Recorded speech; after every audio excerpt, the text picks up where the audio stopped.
Welcome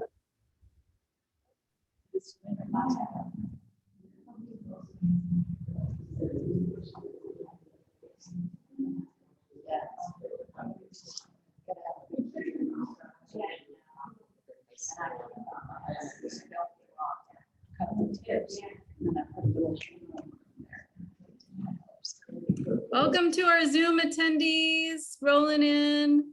We're just connecting our Facebook Live feed. And there we are. Hello, Facebook. Okay.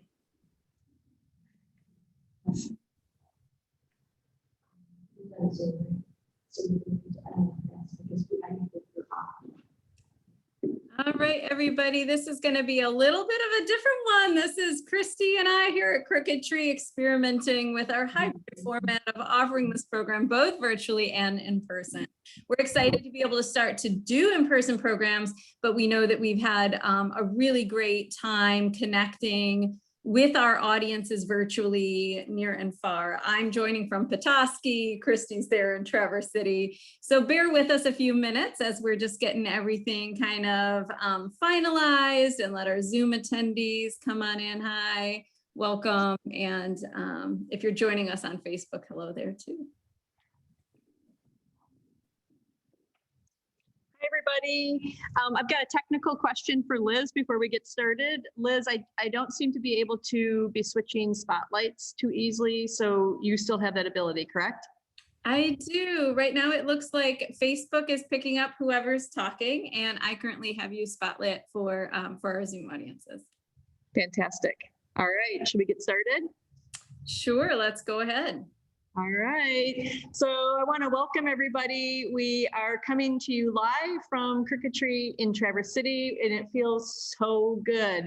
It feels great to be back in our space and have people real close, and we have some people in attendance in our audience as well. And if you live local and you can get down here, I highly recommend it. You can come in even after we've started. We have beautiful art, the artists, and then some coffee and strawberries and angel food cake. So we're just happy to have people back in town. So as Liz indicated, things are going to be a little bit different than what we used before. So this is it. This is all you get to see of me. I'm going to go behind the scenes, and I'm going to have Liz go ahead and introduce the concept of this show. Great. Hello. Welcome, everybody. Again, I'm Liz Erlewine. I'm our visual arts director coming to you from Petoskey. So I'm really glad you're here with us and experimenting with this hybrid format with us. I really wish I could be there in person with these fabulous artists, but really excited to see the different ways that we can share this experience, you know, even across the country and across the world. So we are a bit on a time crunch. We have 6 fabulous artists involved in this exhibition, and I want to give them all a chance to tell us a little bit about their work. In Traverse City, the show is up now. The show is called Passionate Reality, and it features current work by 6 Northern Michigan painters. This exhibition was curated by myself with the assistance of our former Galleries Associate, Monica Stokes. And it's a really beautiful show. It's a really colorful show, and it's a lot of fun. So if you haven't had a chance to see it in person, I hope you will. It will be up through the summer. And this is a chance for us to hear just a quick bit from each of the artists who are involved in the show about their own creative practice, what influences their work, and what they've really got going on. But to get us started, as I mentioned, the show was something that I curated. Since being here in Northern Michigan, I certainly have come across a wide range and a large number of artists who are inspired by the land, inspired by place, and specifically this Northern Michigan landscape, which makes sense, right? That's why I'm here. That's why many of us are here. But I was really interested in finding artists who had a real personal connection to that space or a unique take on their environment around them. And some of the images that are in the show are not actually Northern Michigan scenes at all, but these are artists who are responding to those experiences and responding to that environment. And really all of them have really expressive marks, a really expressive take with the way that they work with paint. There's a lot of texture, there's a lot of motion. And I really just wanted to see these works together and see what kind of experience it would create for our viewers. As I started to pull this exhibition together and select artists and look at artwork, I was thinking about why this was speaking to me right now and why I thought it was important to show right now. And I was really curious about how artists get to choose how they share what they're experiencing and what they're looking at, what they're seeing. And I thought that was really relevant to today, right? Where we're all sort of confronting how we're looking at the world from our own unique standpoint, and we can kind of choose the world that we choose to see, right? And I really see that in all of these artists. As I was researching artists and reading artist statements, I came across some writing by Brenda Clark, who's the artist I'm going to call on first. And I believe in your statement, Brenda, you had this statement about seeing this world and depicting this passionate reality. And I said, oh, that's it. That's what I'm after. That's what I'm really curious about seeing here, is how we as artists can create this reality and infuse it with passion. So I hope you all see that through the work that's on display in the show. And I'm going to turn it over now to our artists. We're going to do what I'm going to call a round robin. I'm going to call on each of the 6 artists who are part of the show. We're asking them to just share a little bit about their background and what influences their creative practice. I will screen share for those of you who are attending virtually an example of their work. But you really need to get to Traverse City and see the show in person to see the range. Christy and I will also feed websites and portfolios into the chat and comments on Facebook. So with that, I am going to turn it over to Brenda Clark.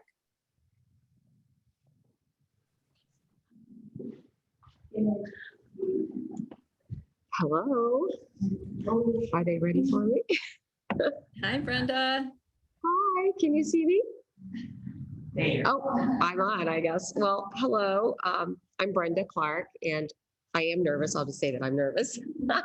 So anyway, I've always been a full-time artist. I'm only trained in the arts. I'm from Missouri originally. I no longer have a Missouri accent because I've lived in Michigan since '89.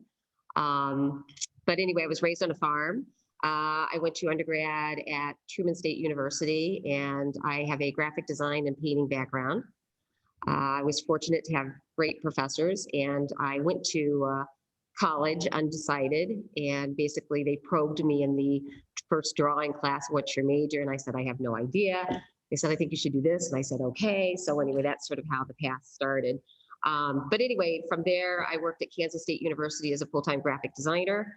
I'm 58, so when you're a designer and you're age 58, there was no technology. So I hand drew, I illustrated, I painted in all of my free time because I had nothing else to do. Anyway, from there, I ended up going to grad school at Kent State University, where I received my MFA.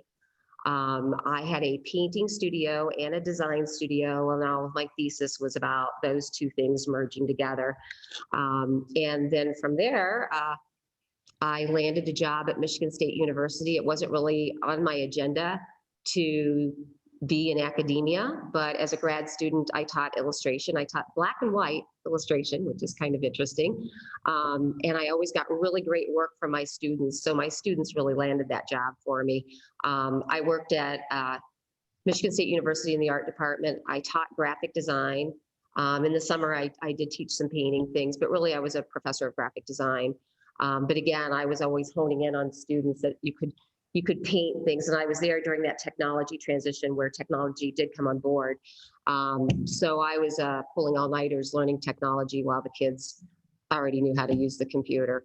When I was at Michigan State, I was studio bound with my painting.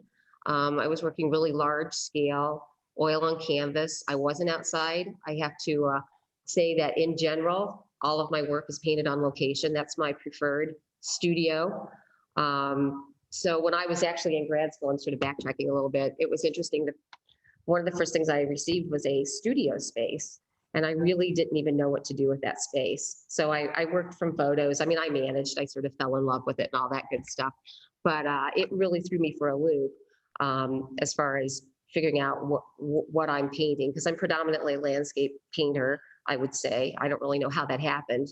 Maybe my parents wouldn't let me paint inside. I don't know. But anyway, I like being outside working.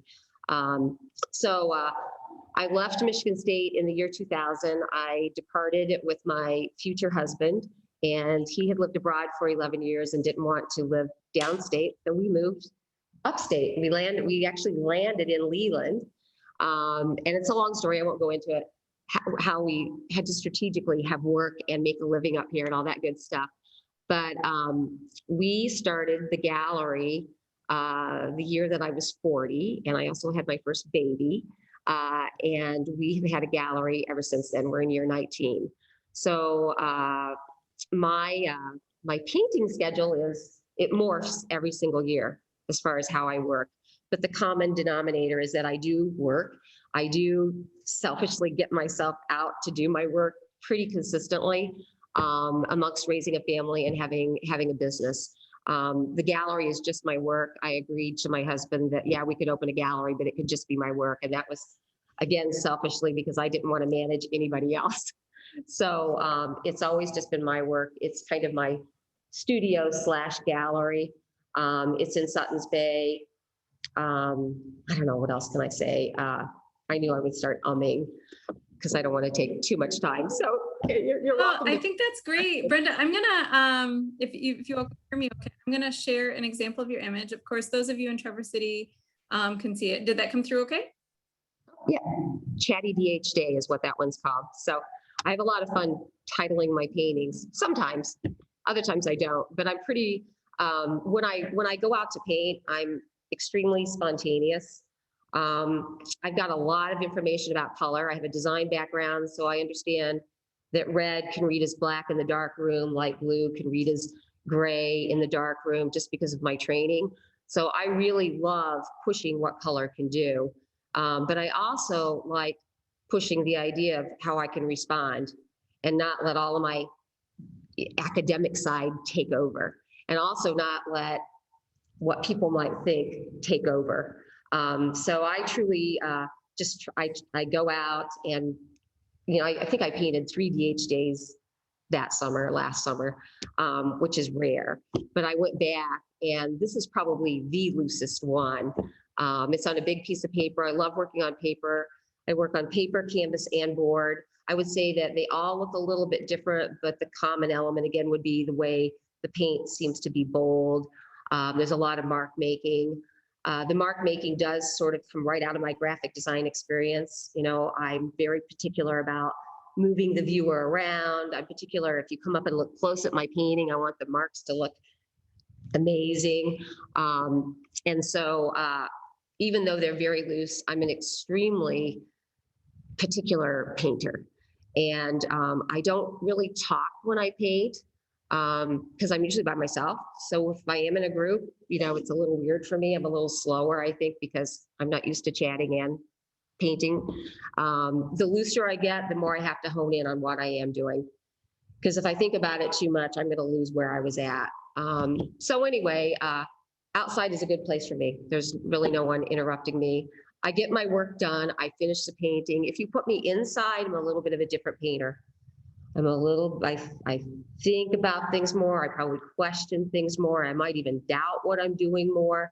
So I think, you know, being outside is definitely a good place for me to be with my work, at least at this point. So, and I paint year round. So anyway. I'm going to ask a question, and then I'd like to see if there are any questions in the audience, or virtually or in person. I'm going to leave this painting up, and then I'll stop share so I can see if there's somebody there virtually. I'm really interested to hear about this overlap with your painting practice and your design background. Especially thinking about you pointing out that black and white design class, right? And really looking at that positive, negative, and just that really limited, you know, no tan kind of value approach. And then looking at your work now, where a lot of the relationships have to do just with color, value is playing a real key piece, but it's not really reliant on it. And I'm also noticing, and I can't show that virtually right now, is that you have a pretty consistent palette, it seems, throughout your work. So can you tell me a little bit about how that design thinking is impacting your color choices, as well as what you choose to have on your palette when you're looking out in the world and creating a piece? Yeah, definitely. Well, I think in graphic design, you learn to you do a lot of brainstorming to begin with, and you'll do little tiny thumbnail sketches. And the biggest thing that I can say about a thumbnail sketch in design is that they're incredibly important to see the whole picture. And they quickly tell you how you're moving people around and so forth. But then there's also a money factor in graphic design. Somebody has so much money to pay for a 2-color poster or a 1-color poster or multicolored brochure, whatever. So you have to think about color. Well, when I was way back when, before technology, was faced with a 1-color project, let's say the poster is going to be black and white, I wasn't about to do my sketches in black and white. So I did them in colors that would contrast one another, because we took photography classes and I knew I could go in the dark room. And in the dark room, red is a dark color, it's black. It reads as black. And we also would use a film called Rubylith, which is red. I'm not sure if anybody knows about that, but anyway. So, I sort of knew that dynamic. So I would do these sort of colorful 2-color, kind of monochromatic with color paintings. And then I'd go in the dark room and transfer it into a black and white. So I achieved 2 different things. And I always loved that game that I could play because I had that bit of knowledge. Outside painting on a full sunny day, I have to see what I'm doing. So I use a pretty intense palette for that, probably. But I'm just using a primary palette predominantly, whether it's a lemon yellow or a cadmium yellow. I usually start, there's many layers to my painting, so I will usually start with kind of a big thumbnail sketch of what I'm doing. And then I move into a red or something that gives me a little bit more contrast, thinly, like a watercolor. And I'll hone in a little bit more, always composing the whole thing. And then I'll move into a dark. Sometimes I reverse that. Sometimes I start with a dark and I move a different way. So I wouldn't want to say that I only have one palette, but there definitely is a boldness to the palette that I choose. Last fall, I brought in Prussian blue and crimson and ochre, and everybody wondered what happened to my palette. Well, I just simply used the colors that I used in oil painting. And I had the money to buy the Prussian, so I did, whatever, that sort of thing. So my palette will change depending on the time of the year. My spring paintings are softer. My fall paintings are a little bit more driven with a fall color. However, in the winter, I don't always pull out the white. I might have an all red painting. Because if you're out painting in the winter and it's cold and it's, 18 degrees or 20, I might, what am I going to see if I put white down? So I have to see what I'm doing. So I'll often pull out the louder colors. And for me, it's about the statement of being there. It's not exactly what I saw or what you saw. It's about what it felt like being there and that energy of getting it done, seeing it and doing it and being done. So that's really where I kind of come from. And so, but sometimes those paintings can be more representational. Sometimes they're louder. I hope I answered that. I forgot. I think there might have been more to that question. But... Yeah, no, that's great. Thanks. Do we have any questions in the audience? Yes. Where in Sutton's Bay is your gallery? It is across from Martha's Restaurant, if you know where that's at. I'm the other half of Dr. Mike Sell's dental office. It's a former dental office. He renovated on the right side, so Thor is my landlord. But I've been there, since I was in Leland for 7 years, where we live. I live in Leland, and we moved it at one point, and we've been in Sutton's Bay ever since. So we've been there over 10 years. It's kind of down from the main shopping area. Yeah, thanks. And you can see Brenda and some more Brenda and Colleen's work at Christie's Christie's International, which is a new office here in town. So, yes. All right. I don't see any questions. Okay. Yes, do you see any questions? Liz, do you see any questions? No, we're good. Let's go ahead and move along. If you guys do have a question for Brenda at the very end, save it.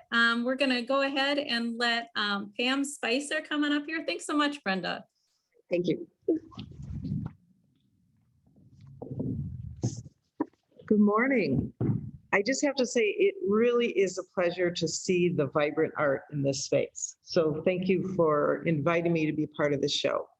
My name is Pam Spicer, and I can already tell I have many overlaps with Brenda.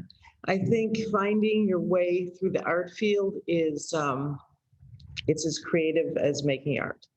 I grew up in Plymouth, Michigan, and I studied at Alma College. It's a small liberal arts school in Michigan. I studied fine arts. I got a Bachelor of Fine Arts degree. And then I took off for Chicago, where I wanted to combine art and business. And I wanted to be an art director. And so I remember in the library reading about what an art director does. I took a picture of it, put it on my dorm room wall. And then I'm like, that's what I'm going to do. Said it all 4 years. I went to Chicago and I got a job three jobs later. I won't go into the other ones. Working for Frankel and Company.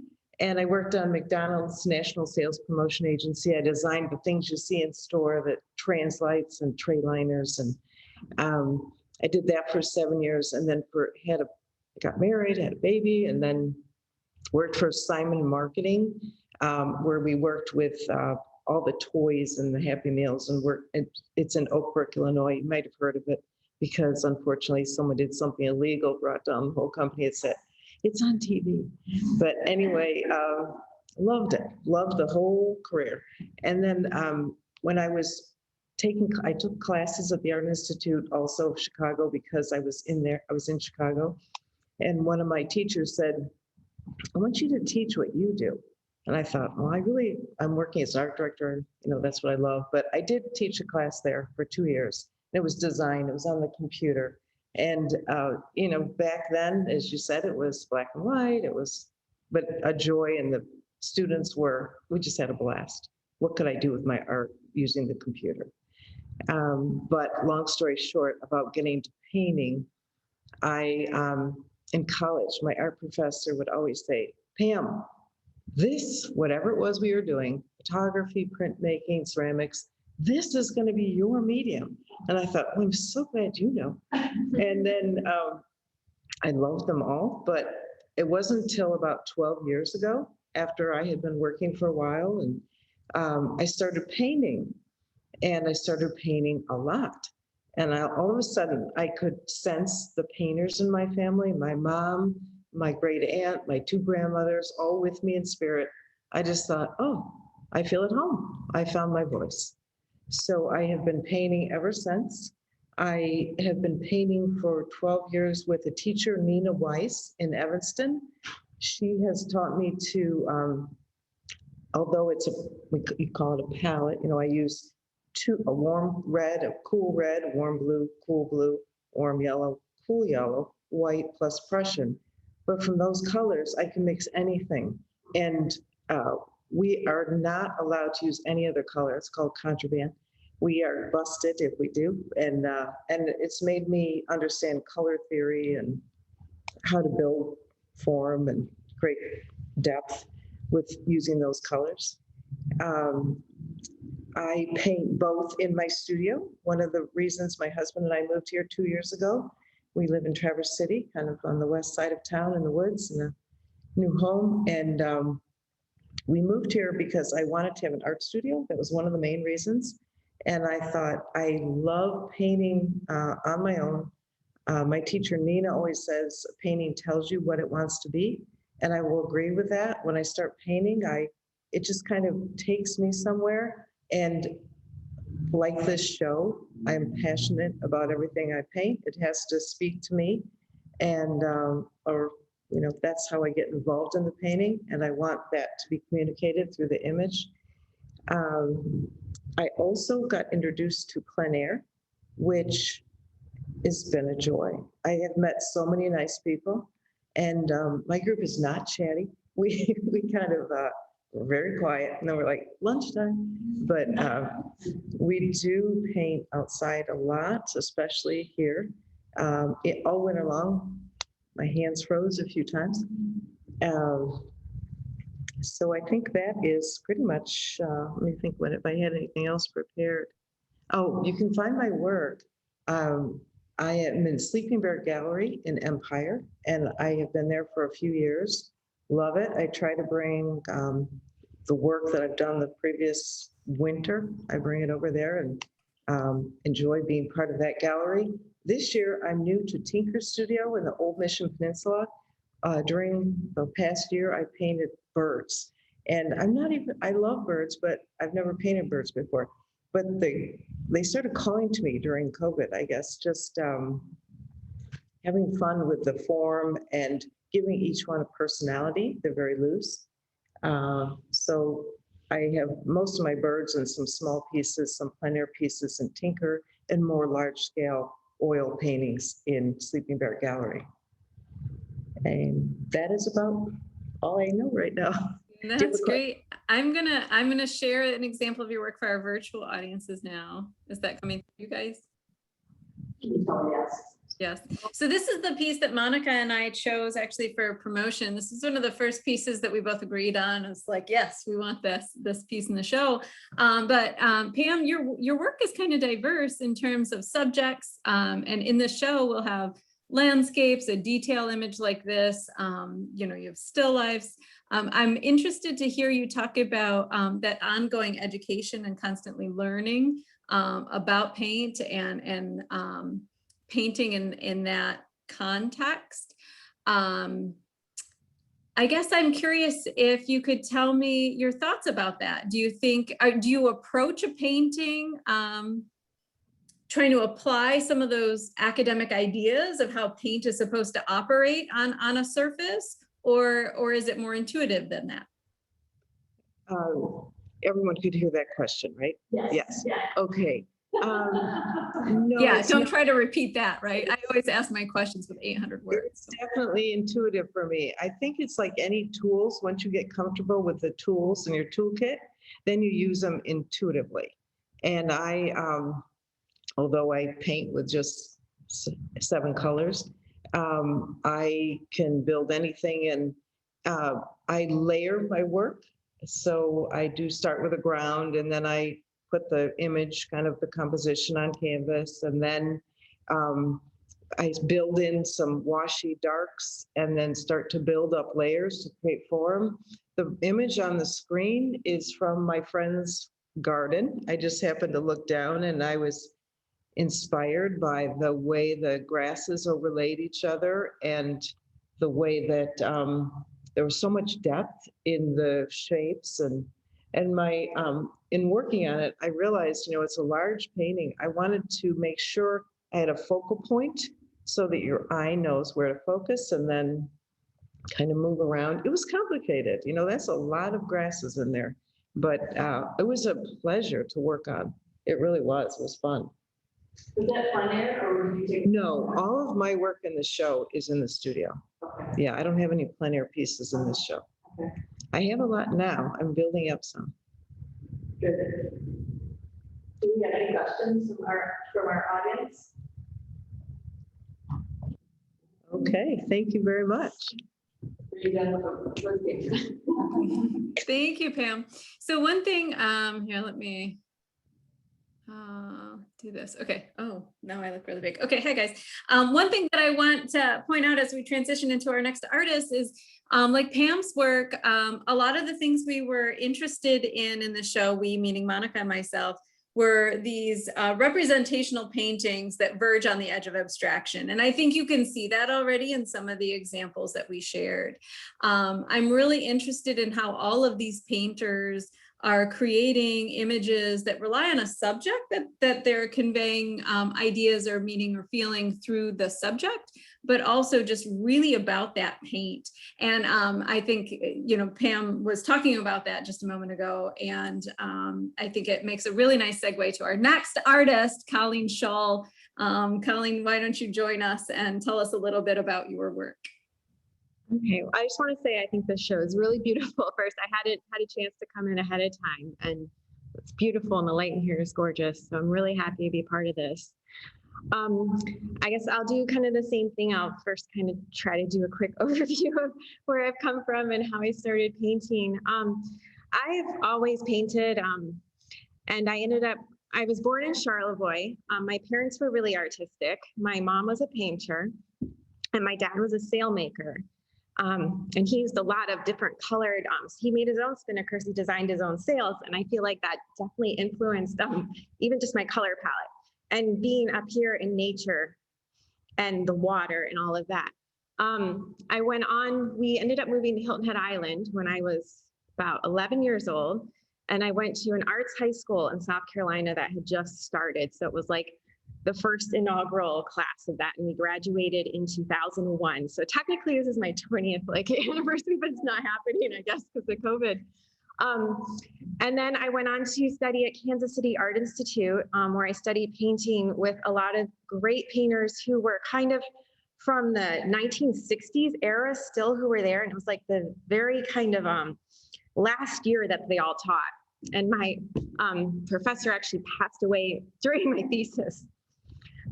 So it was intense, but I learned a lot from them. And I was really inspired by the museum across the street where there were Richard Diebenkorn paintings. And he was a huge influence on my painting.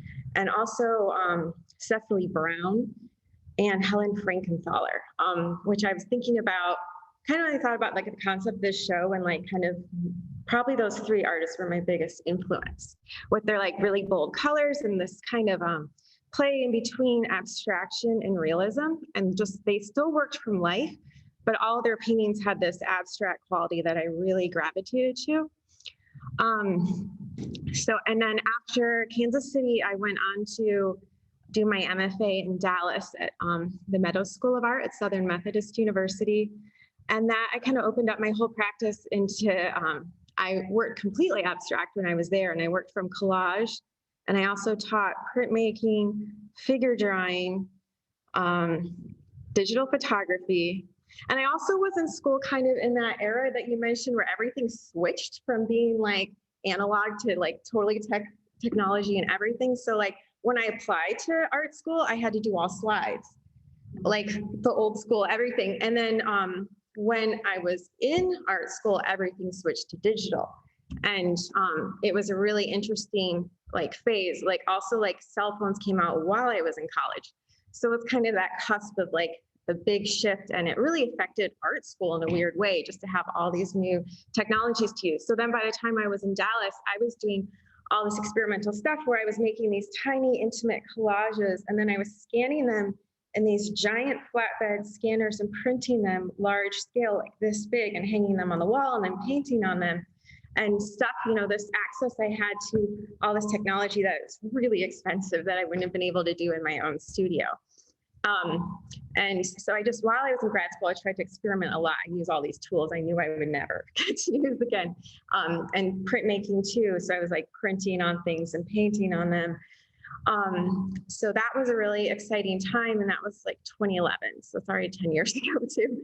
And then when I left graduate school, I kind of went all the way, I had kids really shortly after that, like around age 29 and 30, I had kids back to back. And then I kind of went all the way back to the beginning because I got really lost for a little while, and I just went back to plein air painting.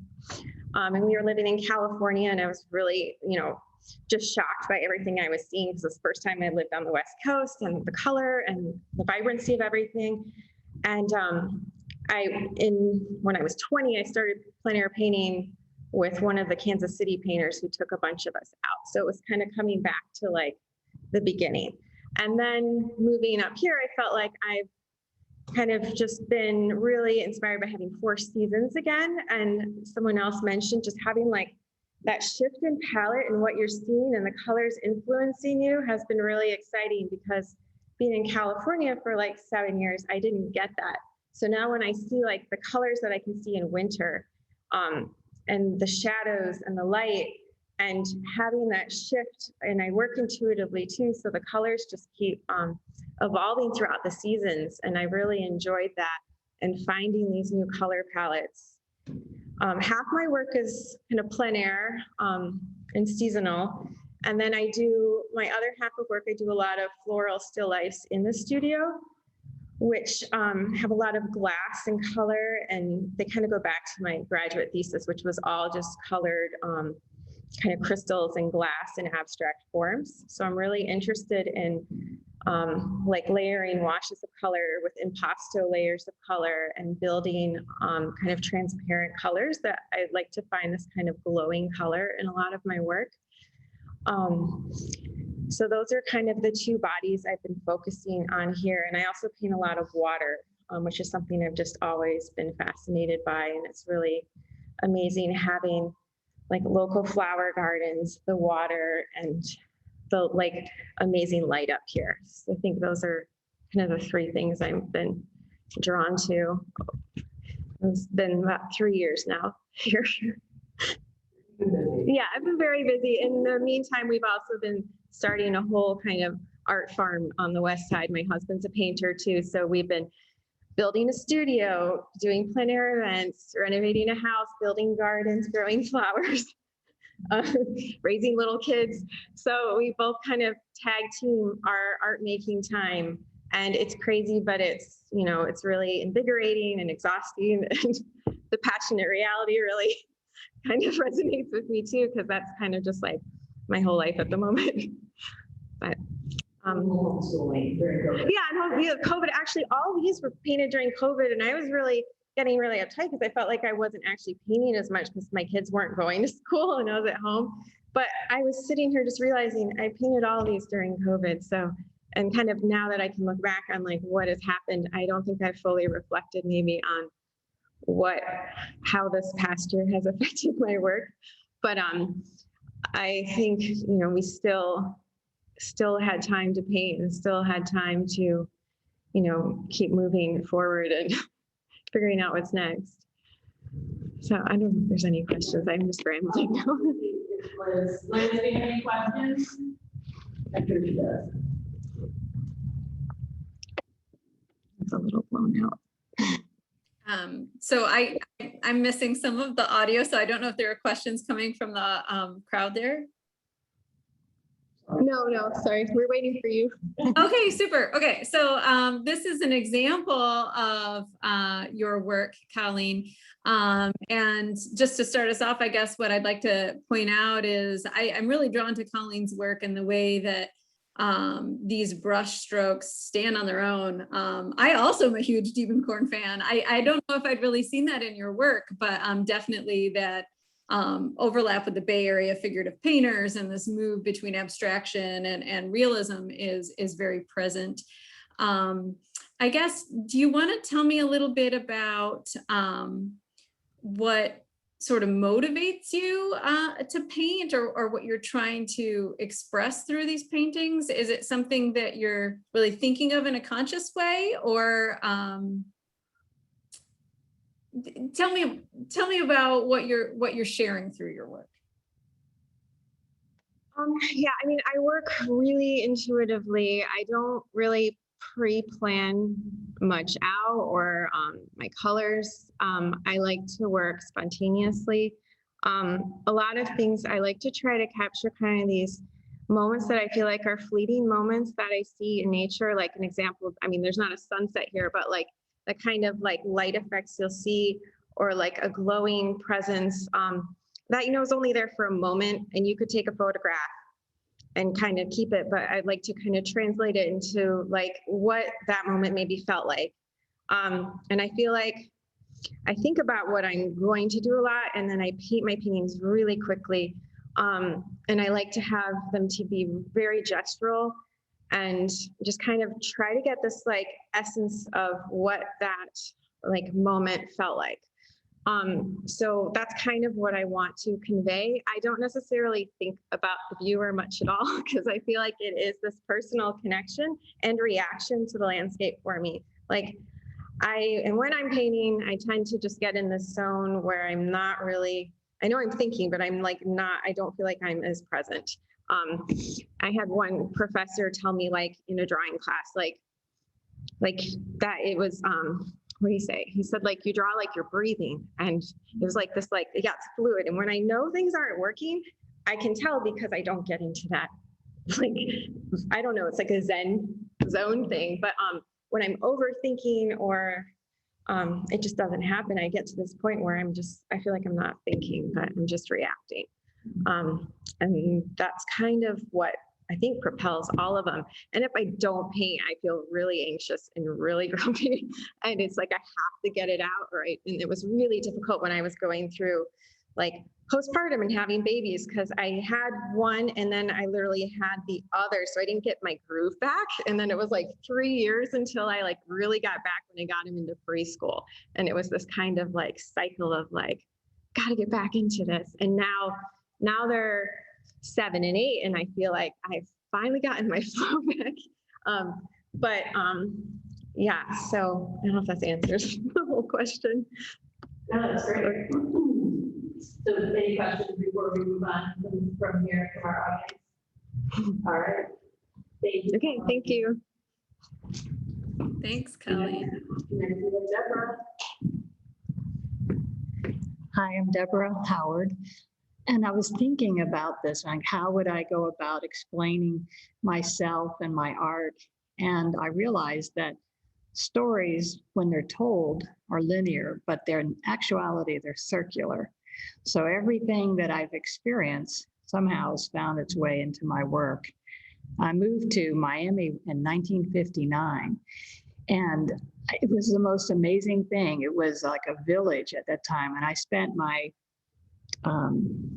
winters in Key West. Like you had to go a little further south than Miami. And so, and I had a sailboat when I was 10. And I could just ride my bike to Coconut Grove and go sailing, and nobody was with me. So it just kind of, formed who I am and how I went about things. I decided I wanted to sail around the world as an artist. And of course, my family all thought I had lost my mind. I went to art school at Ringling School of Art in Sarasota, Florida. And that's another beautiful place with a lot of clear water. And I thought I was going to be an art director. So that was my idea. I mean, I didn't think I could make a living as a painter. So I thought, let's be an art director. And I had these visions of being in my nice little suit and walking around in my little heels and going to work. And I moved to San Francisco, just decided that was a place to start my career. And I got there and I got a job and I was doing really well. And I thought, wow, this really isn't how I want to see my life going. I just didn't, when I looked out 5 years, I thought, this is not where I want to go. So I packed 2 duffel bags and I bought a one-way ticket to Mexico and I started boat bumming. I was trying to make it to Perth for the cup races. And along the way, I met another group, another boat, and they said they were going to Rio. And I thought, Rio, Perth, what's the difference? And so off I went with them. And I traveled for 3 years and saw amazing things. Saw Halley's Comet at the equator.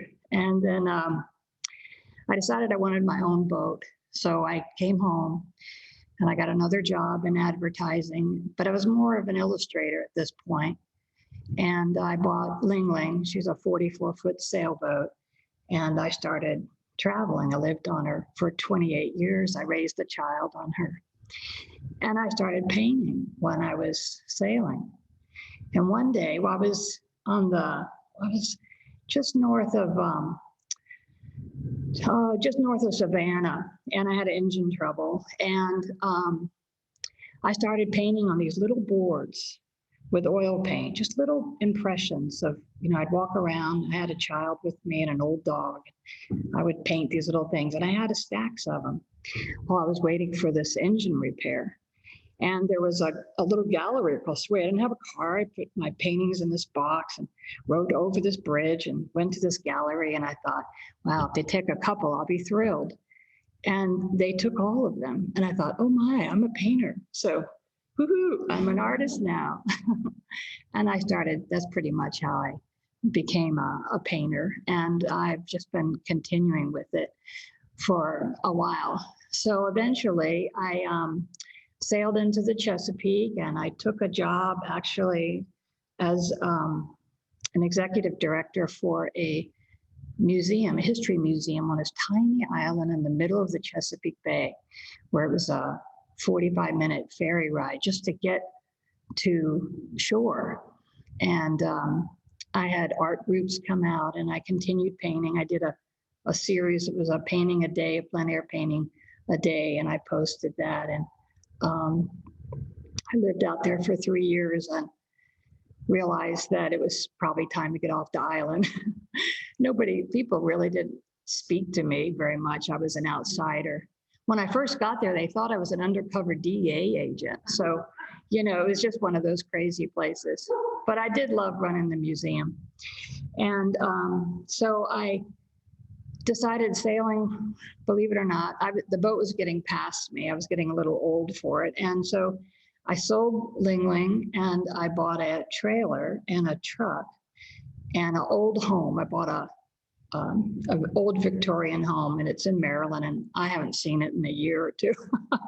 Anyways, because I like it up here better. And I started traveling and with my little trailer and my truck, and I had an old dog with me. By now, my daughter's long since left. And that's a story too. She's adopted from Romania. This is a fluke that I became a mother. And I just have been pretty much plein air painting ever since then. I do a lot of studio work. I do some really large studio work, but I fell in love by accident with plein air. So that's pretty much what I do now. I work with a really limited palette, 3 colors, a red, a yellow, and a blue and white. And I'll change the colors every once in a while, but I keep it very simple because I'm out in location and there's all this stuff going on. And I just didn't want to be burdened with having to choose too many colors. And it gives really beautiful harmony and a sort of a clarity to the color that I've really grown to appreciate. My passion, what I really love doing, is nocturnes. I love the quiet at night. I'll get up at like 3 or 4 o'clock in the morning. So if you see somebody on the side of the road with a little light and a dog painting, that's probably me. And so I have a series going on that I'm working on of just the little villages of L'Île-Adam at night.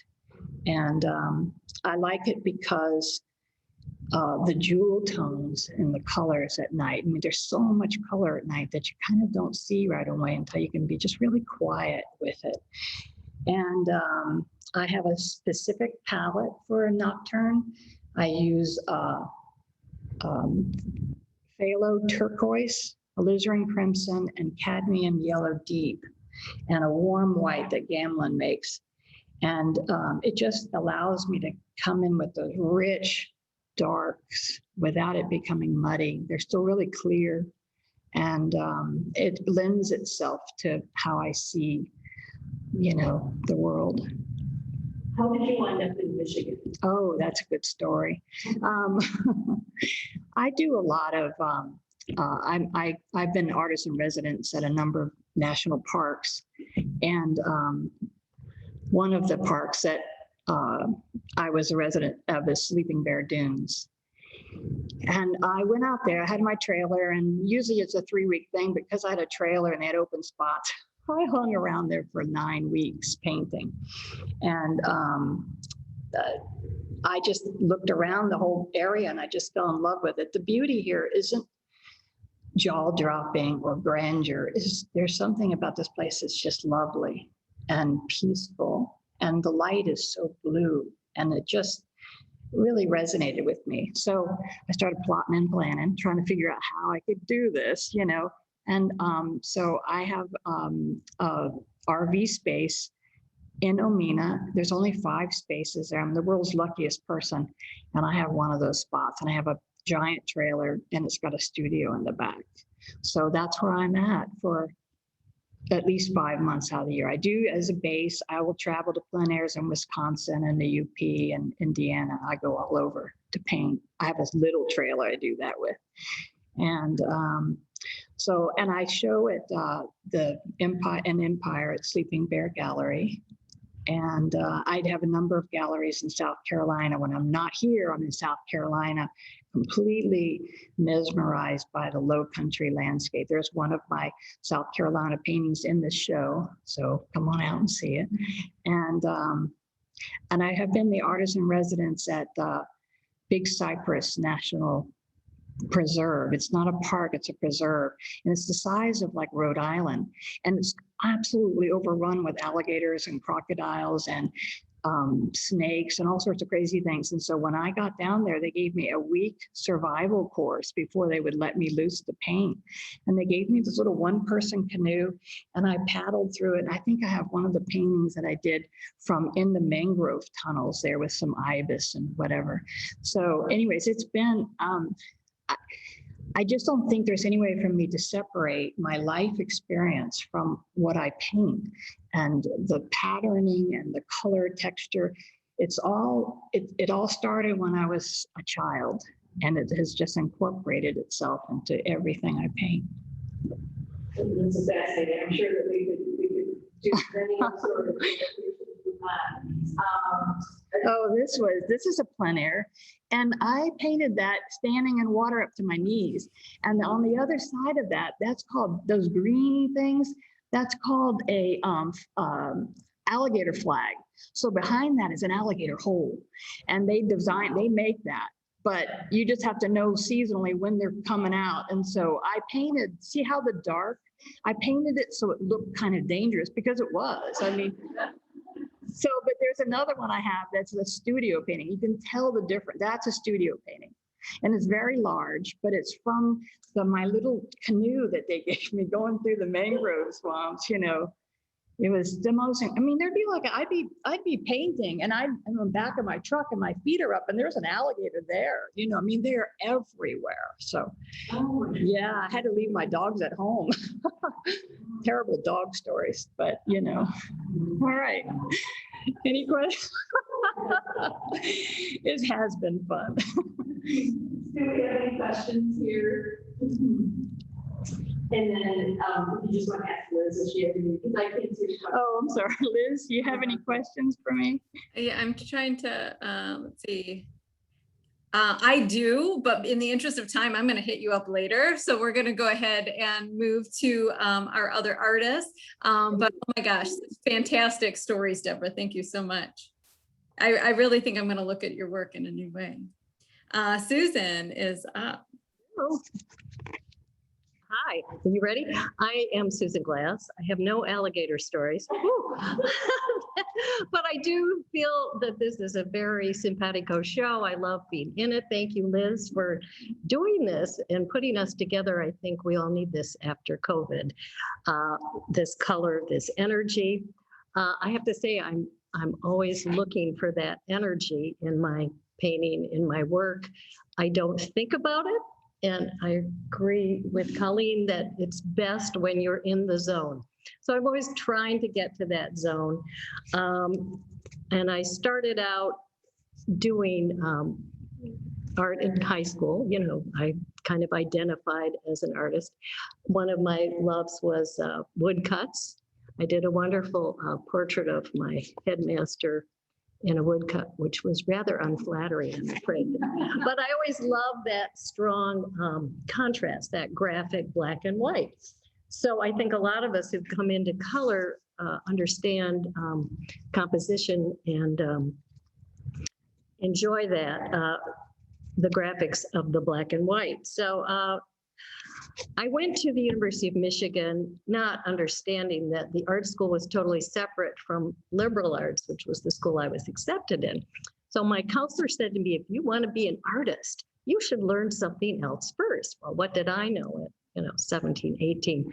So I did major in English with several forays into the art department, but they were doing a lot of happenings at the time. And, I wasn't quite ready. There was a woman who wore corn oil in her hair. And it was a very extreme contrast for a suburban Detroit girl to actually switch into art school. So I stuck with the English and became a copywriter, but I always loved the graphics in advertising. I worked at Hudson's, if some of you may remember, which was really a place with a lot of creativity. And I always enjoyed being part of that scene with all the did fashion advertising, which was of course full of color. And then I knew that I had to paint. So the minute I had a baby, I signed up for a watercolor class at Center for Creative Studies. And Richard Jersey was my first teacher. And all these many years later, I am, decided what the heck, I'm going to be a little old lady who paints flowers with watercolors.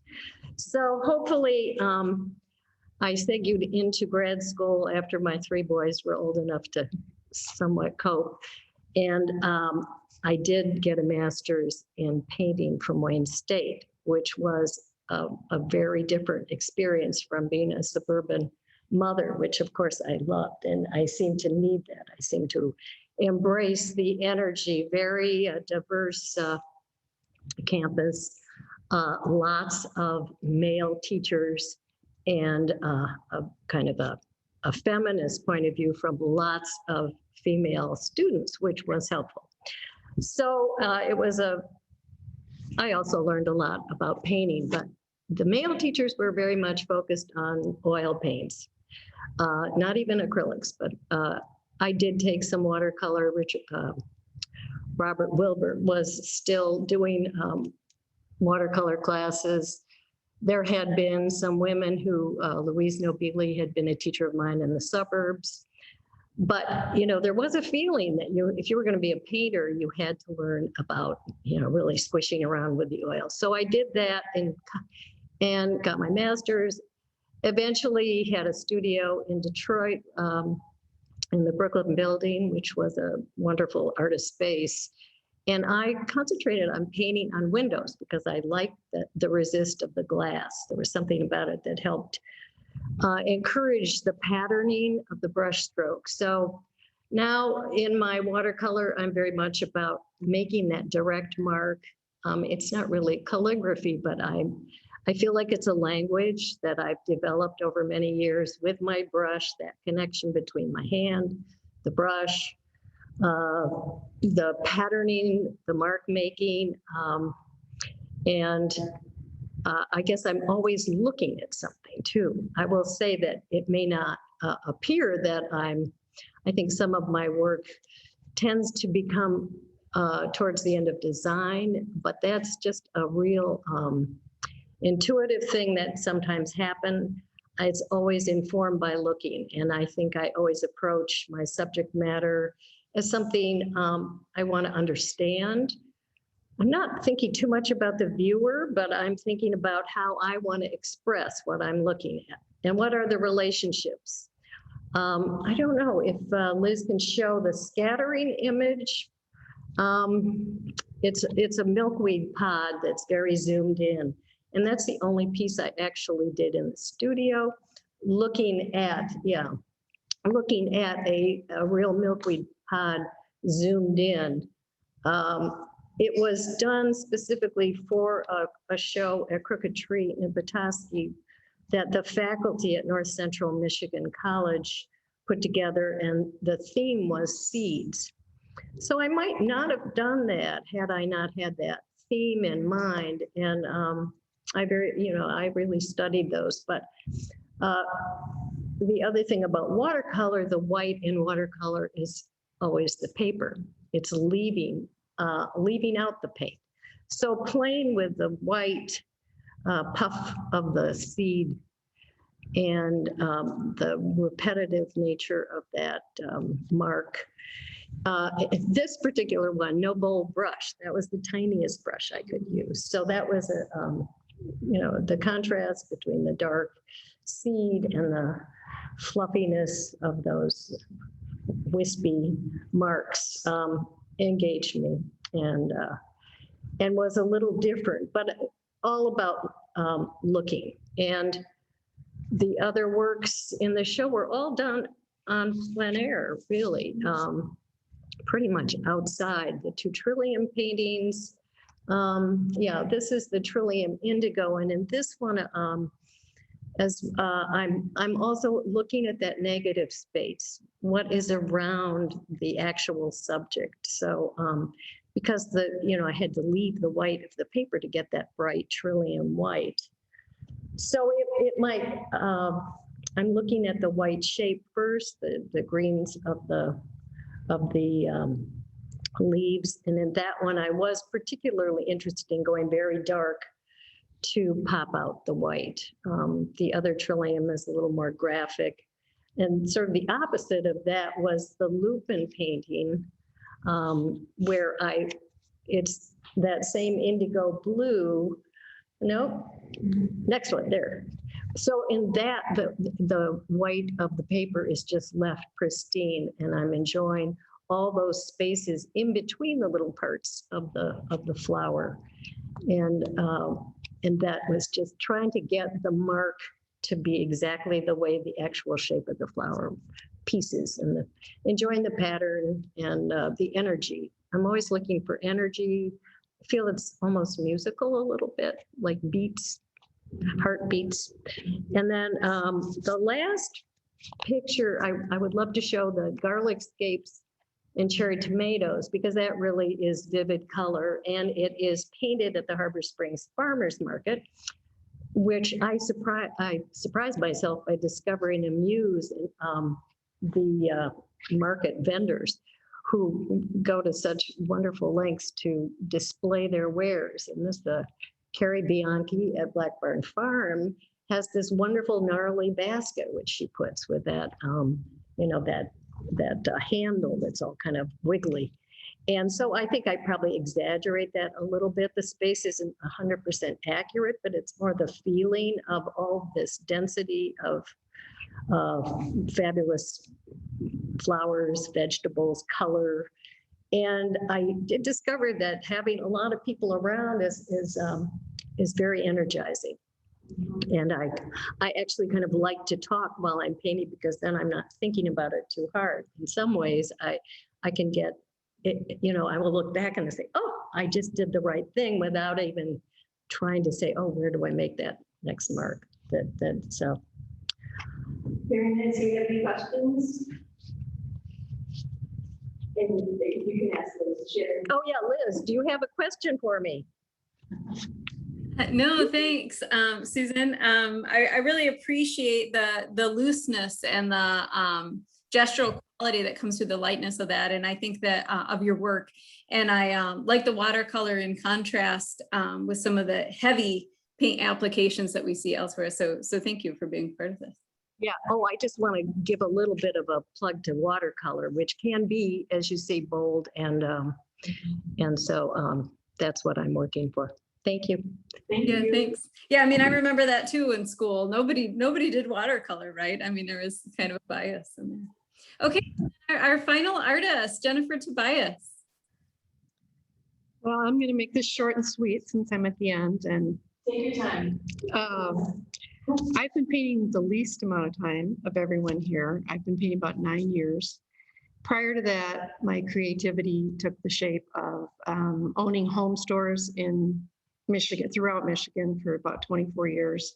I practiced interior design. I built and designed houses that were in magazines. I created 4 beautiful children.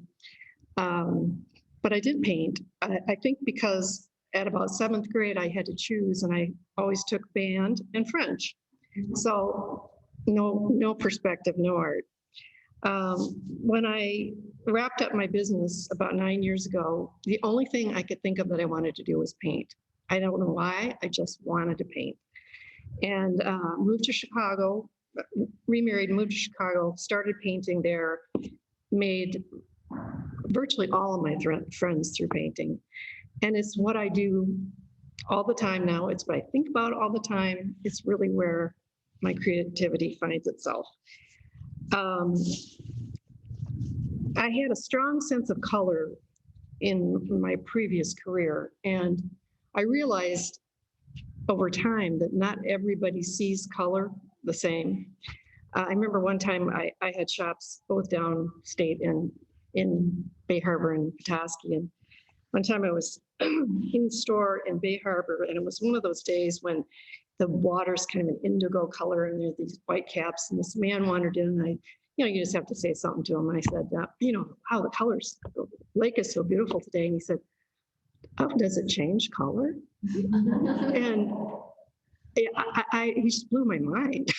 I thought, how can you not see? You've got the browns when the sand's all roiling, and you've got, the aqua and the, the whites during the winter.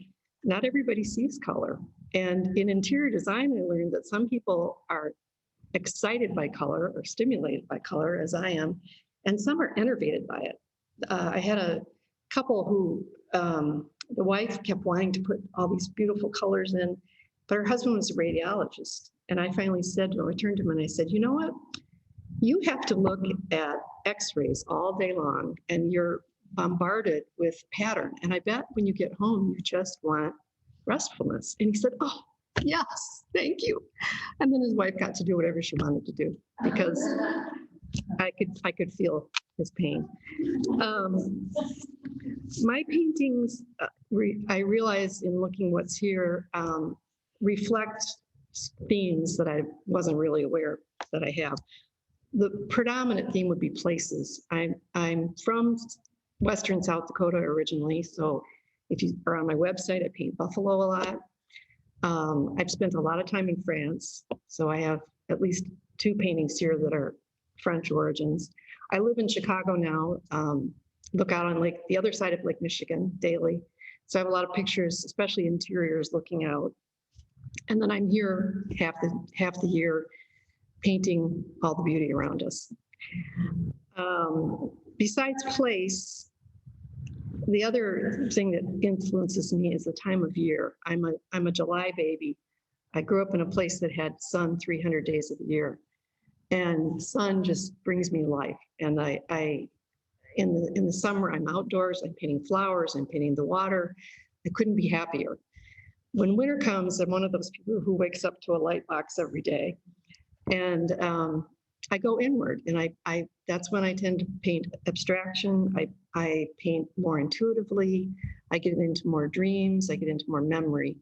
So I have a real shift both in spring and in fall as far as what I paint. In the show here, I have places, two paintings that are France. One is a quad trip of an aerial view of the French countryside. Another is called Breakfast at Beaumanière. Well, this is the quad trip. It's behind you if you're here.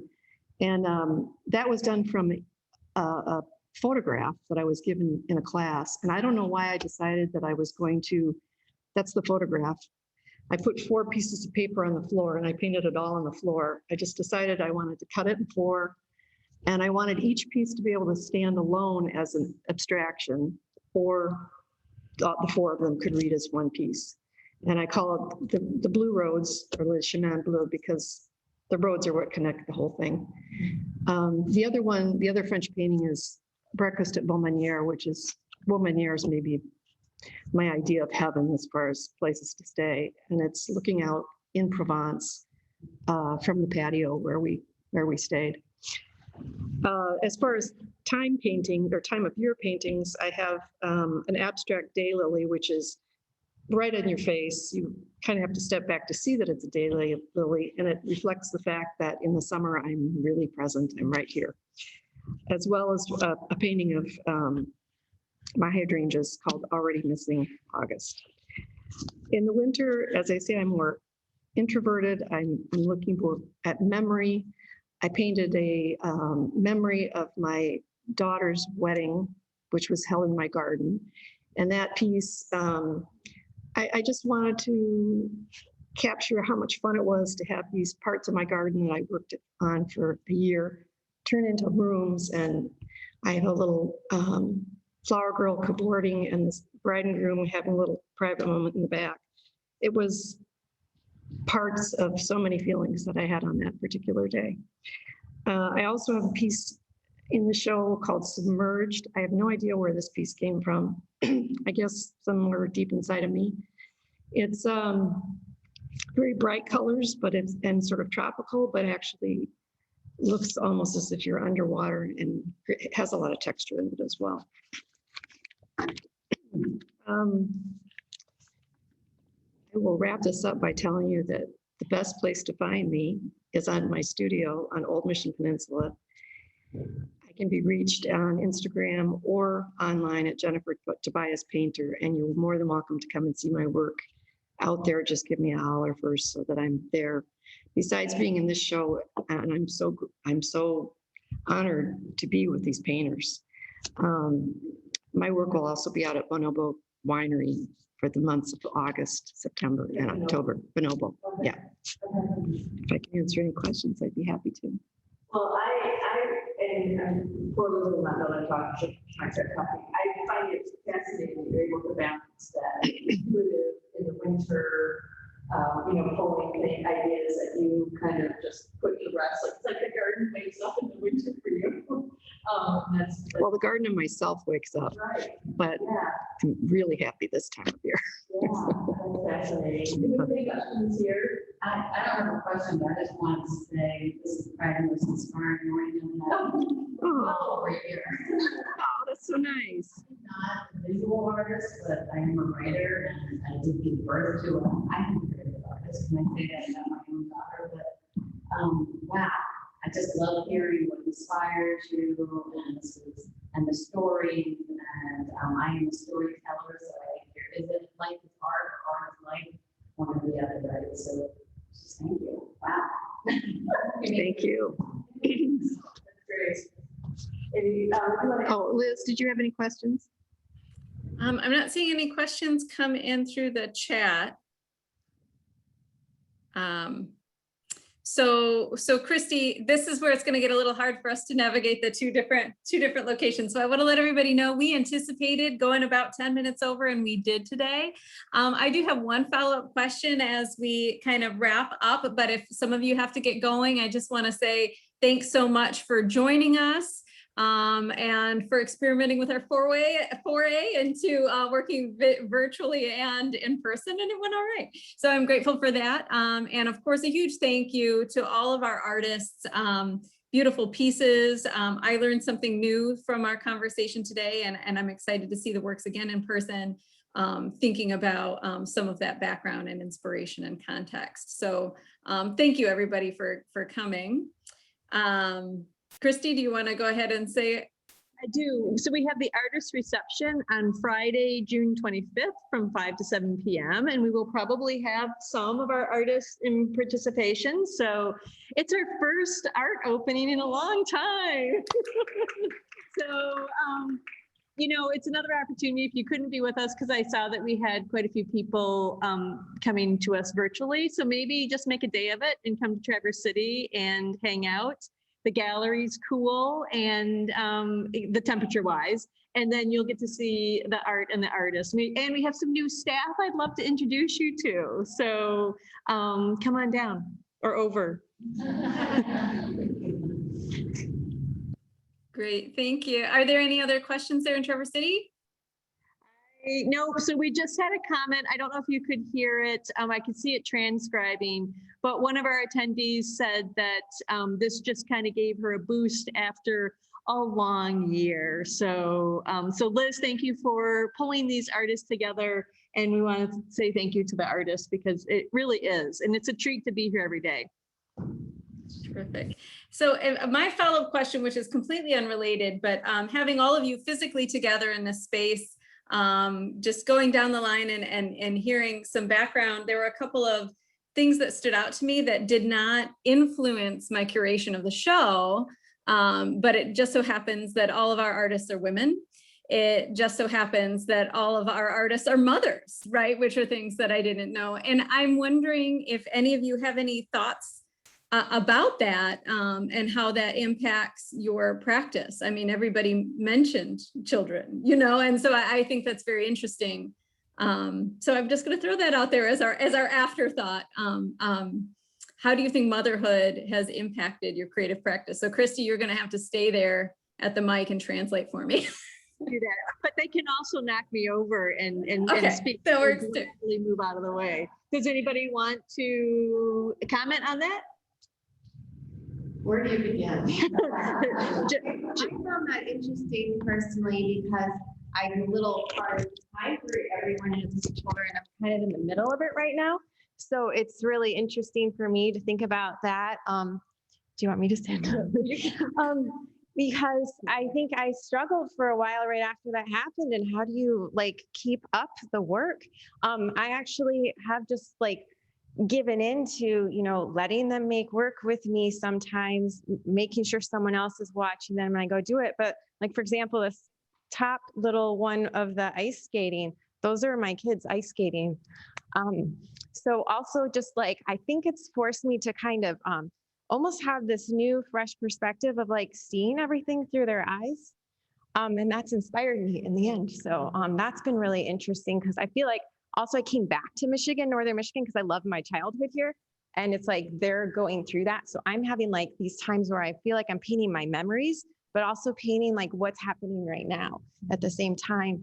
And it's funny because I keep looking at that one while we're sitting here of yours with the wedding scene. And I noticed like partway through that I thought I saw a bride in the back, but it looks like a dream.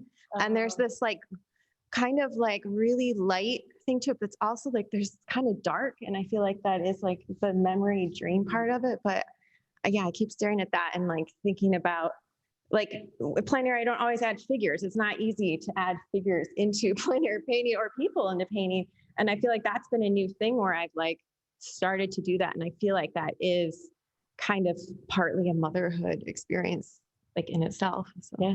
Do you love our fancy mic? We will be upgrading our technology. Did anybody else want? Oh, we're gonna Brenda. Yeah, it is interesting, the motherhood part. We've had kids the whole time, and I have a now 16-year-old and an 18-year-old, well, soon to be 19-year-old. But anyway, they were raised, while I've been painting. And I just remember when I had baby number 2 that I'm handing her off to John's at the gallery, and then somebody bought a painting and they're holding the baby. My nursing is all built around how long I could be out to paint, all that stuff. And what's interesting is it never stopped. But this is a really cute thing. I remember Flora June saying to me, I always come home and it's my dropping ground with my painting or whatever. And she must have liked the painting. And she said, "Mommy, I really do think you're getting better." And of course, I'm only trained in the arts, but I just love what they have to say. But also, I do think they put you in places. My whole sailing series happened because my kids were at the yacht club. It was so fun that, Flora would be out there waving at me, and the whole mission was to complete the painting. And, it does drive you, I think, but I don't know. It's a big part. I had one thing, where I am now in life is painting quite a bit because I'm more retired and we live up here, and we're surrounded by all this beauty. But in my painting, I'm thinking more about what it was like for my mom trying to carve out spaces to paint in as I was in high school. And my 2 grandmothers, I just really would love going into their spaces and smelling oil paints. And my great aunt, she would say, "You have to have beets on your plate just for color." And I remember thinking, you're right. I won't eat them, but I need that color. So I really feel them in my life, including conversations like, what would my great aunt say about that? She'd say, "Go and get out and paint in the plein air." And she rode a gondola in Banff up the mountainside and brought her paints up there. And I'm inspired. I'm inspired by them. Anybody else? Because I raised my child on a sailboat, we were always together. And so when I would go sketching or drawing, she had her sketchbook and she would draw the same view. And I always really liked that. Absolutely. Susan, did you? I think when I had the kids around, I was very impatient to get painting all the time. And now they're gone and on their own, and I have all this time. So for women, I think you have to pace yourself. There is time. So don't worry, it gets better. Some things really come full circle. The bride who's in that painting now is about to start her residency, and she has a 2-year-old and a 6-month-old. And she said, "Mom, for my birthday, would you paint a family portrait?" And I said, you know, I don't paint people, don't you? She said, that's okay. I don't mind. Just do your style. All right, Liz. All right, thanks, guys. Thanks for indulging me for a few more minutes. I'm going to go ahead and close out our Zoom. All right, thank you. Thanks everybody who came. Bye. Thank you.